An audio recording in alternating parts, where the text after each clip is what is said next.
Ma käisin Prantsusmaal La Roche-sur-Yonne'i linnas. Ma töötasin väikses restoranis nimega Le Petit Marais. Väga palju kogemust, isegi meelelahutust. Nagu kui sa lähed teise kultuuri mõneks ajaks elama, siis sa hakkad kohanema nende kombetega seal ja siis sa hakkadki elama nagu prantslane.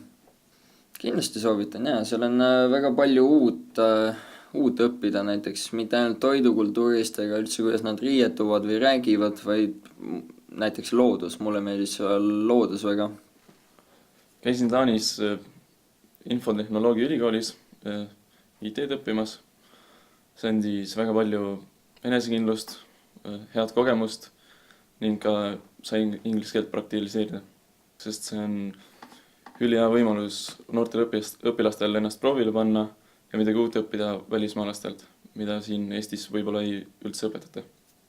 Olime praktikal Portugalis, Fundaos. Mina olin Republica dos Saboreses. Mina olin siis Mariscuera Belavistes. Meil oli pigem siuke kohvik-restoran. Ja meil oli Merani restoran. Andis juurde kindlasti palju julgust suhelda võõramaalastega. Sain teada toidukultuuri kohta, et mis toidud on Portugalis. Ma arvan ka, et pigem enesekindlus ja harjutada võõraid keeli. Et see vist on siuke kõige suurem nagu pluss. Kindlasti, et see on väga huvitav ja omapärane kogemus, et kes saab, siis muidugi. Et alguses ma kõhklesin, et kas minna ja nüüd ma ei kahetse seda üldse. Ma käisin Poolas Švidnitsa linnas. Restaureerisin 17. sajandi kiriku pinke.